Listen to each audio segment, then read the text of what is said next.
बढ़ते आगे। पुणे के चर्चित कारोबारी केतन अग्रवाल की मौत पहले एक हादसा लगी, लेकिन जांच जैसे जैसे आगे बढ़ी सामने आई एक ऐसी साजिश जिसने हर किसी को झकझोर दिया। आरोप है कि केतन की मंगेतर सिया गोयल और उसके कथित प्रेमी चेतन चौधरी ने मिलकर मौत का ऐसा प्लान बनाया जिसमें प्यार, भरोसा, विश्वास सब कुछ धोखे में बदल गया। अब पहली बार केतन का परिवार कैमरे पर आकर ऐसे कई दावे कर रहा है जिन्होंने इस केस को और भी सनसनीखेज बना दिया है। एक रिपोर्ट।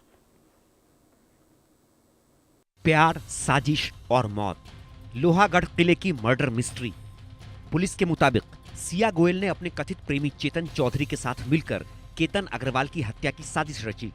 18 जून को दोनों केतन को घूमने और फोटोशूट के बहाने महाराष्ट्र के मशहूर लोहागढ़ किला ले गए। आरोप है कि वहां गहरी खाई के किनारे पहले केतन को खड़ा किया और फिर सही मौके का इंतजार किया गया। जांच में दावा है कि जैसे ही सिया बैठी वह चेतन के लिए तय किया गया एक सीक्रेट सिग्नल था और उसी इशारे के बाद केतन को खाई में धक्का दे दिया गया। जांच जैसे जैसे आगे बढ़ी नए खुलासे सामने आते रहे। पुलिस का दावा है कि सिया शादी नहीं करना चाहती थी, लेकिन परिवार के दबाव में रिश्ता आगे बढ़ रहा था। इतना ही नहीं, जांच में यह भी सामने आया कि हत्या से पहले दोनों ने इंटरनेट पर किसी को कैसे मारे जैसे सर्च भी किए। सूत्रों के मुताबिक दोनों ने लोहागढ़ किले की पहले भी रेकी की थी ताकि हत्या के लिए सबसे खतरनाक जगह चुनी जा सके। मामले में एक और चौंकाने वाला खुलासा हुआ। पुलिस के अनुसार हत्या से ठीक एक दिन पहले सिया और चेतन ने पुणे के एक कैफे में मुलाकात की, यहीं अंतिम प्लान तैयार किया। जांच एजेंसियों को दोनों के बीच हजारों कॉल रिकॉर्ड भी मिले हैं। बताया जा रहा है कि दोनों के बीच 2000 से ज्यादा बार बातचीत हुई। वहीं चेतन ने पुलिस से बचने के लिए अपना मोबाइल भी पीछे छोड़ दिया था ताकि लोकेशन ट्रैक न हो सके, लेकिन यही चाल उसके खिलाफ बड़ा सबूत बन गई। हालांकि केस में अब नया ट्विस्ट भी आ गया है। पुलिस पूछताछ में सिया और चेतन दोनों एक दूसरे पर आरोप लगा रहे हैं। सिया का कहना है हत्या का प्लान चेतन का था, वहीं चेतन दावा कर रहा है पूरा षड्यंत्र सिया ने रचा। यानी अब दोनों आरोपी खुद को बचाने के लिए एक दूसरे पर दोष मढ़ रहे हैं। इस बीच सिया की मां का बयान भी चर्चा में है। उनका कहना है कि अगर मेरी बेटी ने सच में ऐसा अपराध किया है तो उसे भी उसी खाई में धक्का दे देना चाहिए। मां का यह बयान पूरे मामले की गंभीरता और परिवार के सदमे को दिखाता है। अब इंडिया न्यूज से खास बातचीत में केतन के परिवार ने कई बड़े दावे किए हैं।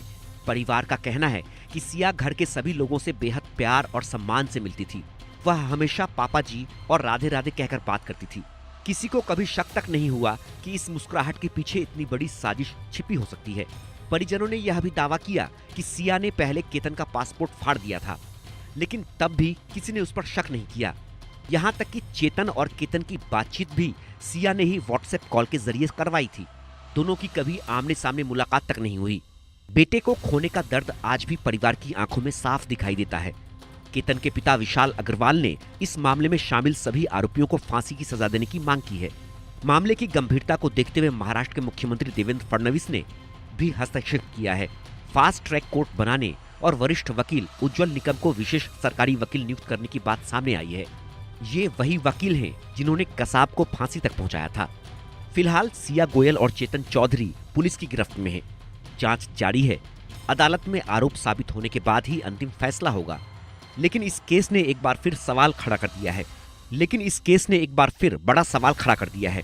क्या रिश्तों में भरोसा अब इतना कमजोर हो गया है कि प्यार के नाम पर मौत की साजिश रची जाने लगी, या फिर यह लालच, डर और दोहरी जिंदगी का सबसे खौफनाक चेहरा है? Bureau report, India news. बढ़ते आगे। ताइवान में भारी बरसात से जनजीवन पूरी तरह प्रभावित होता नजर आ रहा है और पास से गुजर रहे टाइफून से असर हालात और बिगड़ने लगे हैं। दक्षिणी इलाकों में सड़क से लेकर दुकानें सब कुछ पानी में डूब चुके हैं। ताइवान के काहसुंग और पिंगचंग इलाकों में भारी बारिश के कारण बाढ़ जैसे हालात बन चुके हैं। सड़कों और दुकानों में पानी भर चुका है, जिससे लोगों को काफी परेशानियों का सामना करना पड़ रहा है। कई गाड़ियां पानी में फंस गई हैं, जबकि लोग अपने घरों और दुकानों को बचाने के लिए बैरियर लगाते नजर आए हैं।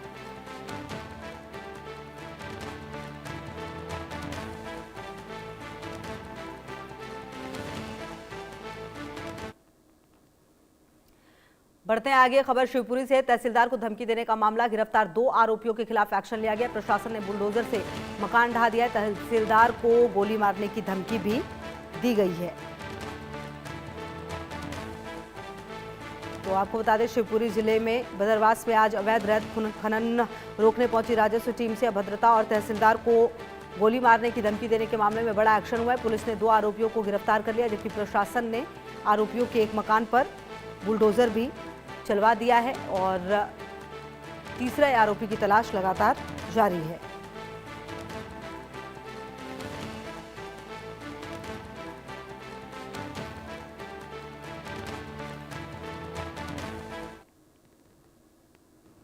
रुक रहे बहुत छोटे से ब्रेक के लिए, आप रहिए हमारे साथ।